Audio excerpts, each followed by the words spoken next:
అందరికీ నేను మీ గీత. Welcome to Vikram దని టాక్. సో విజయవాడ అయితే రీచ్ అయిపోయాము అండ్ దుర్గమ్మ తల్లి దర్శనం అయితే చాలా బాగా జరిగింది అని అయితే చెప్పాను కదా. దర్శనం అయింది అని చెప్పేసి వీడియో అయితే పోస్ట్ చేశాను కదా. దర్శనం అయితే చాలా బాగా జరిగింది. సో ఎక్కడైతే బస్సు అయితే పార్కింగ్లో పెట్టామో సో మళ్ళీ రిటర్న్ అయితే ఆటోలో అక్కడికే వచ్చేసి అక్కడైతే ఆటో ఎక్కేసి మళ్ళీ అయితే విజయవాడ నుండి అయితే స్టార్ట్ అయిపోయాము. సో విజయవాడ నుండి స్టార్ట్ అయిపోయి నెక్స్ట్ అయితే విజయవాడ దర్శనం అయిపోయిన తర్వాత వేదాద్రిలో దర్శనం అయితే చేసుకున్నాము. నరసింహస్వామి దర్శనం అని అయితే అనుకున్నాము. సో వేలాద్రి వెళ్ళటానికి అయితే స్టార్ట్ అయిపోయామన్నమాట. అయితే ఈరోజు మొత్తం 3 యాత్రలు అయితే దర్శనం చేసుకోవడానికి పెట్టుకున్నాము ప్లానింగ్ అయితే. నెక్స్ట్ లాస్ట్కి అండ్ నైట్ అయ్యేటప్పటికైతే పెనుగంచిప్రోలు వెళ్ళేటట్లుగా అయితే ప్లాన్ చేసుకున్నాము. కానీ నా ఫేస్ చూడండి, అసలు ఫస్ట్ యాత్రే అంటే విజయవాడ దుర్గమ్మ తల్లిని దర్శనం చేసుకొని వచ్చేటప్పటికే అసలు ఈ ఎండాకాలంలో అసలు ఎక్కడికన్నా కూడా జర్నీ అంటేనే చాలా కష్టం కదా. ఒకవైపు ఉడకపోస్తుంది అండ్ గుడి దగ్గర ఒకవైపు కాళ్ళు కాలుతున్నాయి. కానీ దర్శనం అయితే చాలా బాగా అయింది. నా ఫేస్ చూడండి అసలు ఒక్క యాత్రకే ఎలా అయిపోయిందో.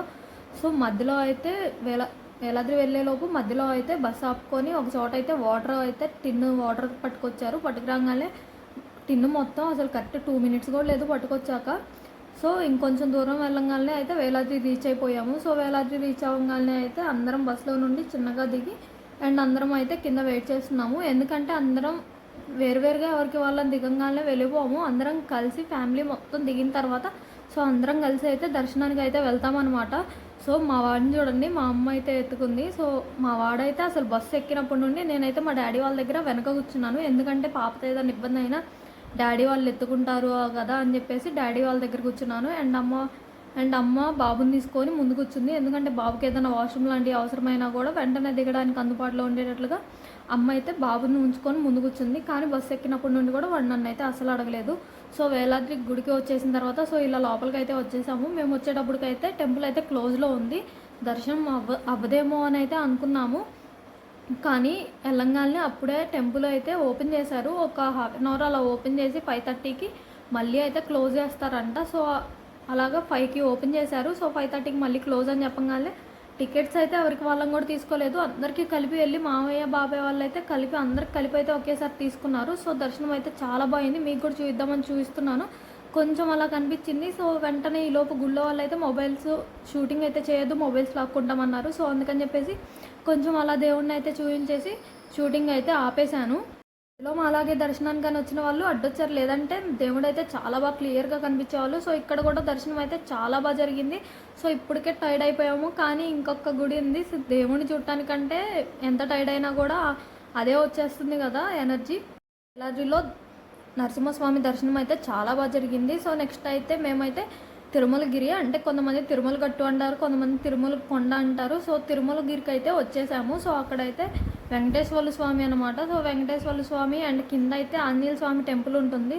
సో కింద ఒక టెంపుల్ అండ్ మధ్యలో సగం మెట్లు ఎక్కిన తర్వాత ఒక టెంపుల్ ఉంటుంది ఆంజనేయ స్వామిది. అక్కడ ఆంజనేయ స్వామి దర్శనం చేసుకొని తర్వాత పైకి అయితే వెళ్ళిపోయాము. పైకి వెళ్ళిన తర్వాత ఒక చోట అయితే రాయిలాగా దేవుడు బండ అయితే ఉంటుంది. అక్కడ దండం పెట్టేసుకొని అండ్ పైన ఇలాగా విగ్రహాల్లాగా ఉన్నాయి. సో అక్కడ కూడా దర్శనం చేసుకున్నాము. బట్ ఏంటంటే అన్ని దర్శనం అయినాయి, కానీ టెంపుల్ అయితే క్లోజ్లో ఉంది. ఇంకా ఈరోజు ఓపెన్ చేయరంట, అదొక్కటే. ఇక్కడ కూడా దర్శనం అయినట్టే ఇంకా చాలా హ్యాపీగా ఉండేది. కానీ అయితే ఇక్కడ ఆంజనేయ స్వామి టెంపుల్ ఉంది అని చెప్పాను కదా. సో 2 టెంపుల్స్ కూడా దర్శనం చేసుకున్నాము. అండ్ ఇక్కడ వరకు వచ్చాం కదా, స్టెప్స్ పై వరకు ఎక్కాం కదా అని దేవుడికి దండం పెట్టుకున్నాం. గుడి బయటే విగ్రహాలు ఉంటే అక్కడ దండం పెట్టేసుకొని అంతా మంచి జరగాలి అనుకొని అయితే కిందకు వచ్చేసాము. ఎలాగో దర్శనం చేసుకోలేకపోయాము. సో అదొక్కటి దర్శనం అయితే చాలా బాగుండేది. సో నెక్స్ట్ అయితే ఇక్కడ దర్శనం కూడా అయిపోయిన తర్వాత పెనుగంచిప్రోలు వెళ్ళడానికి అయితే సో స్టార్ట్ అయిపోయాము.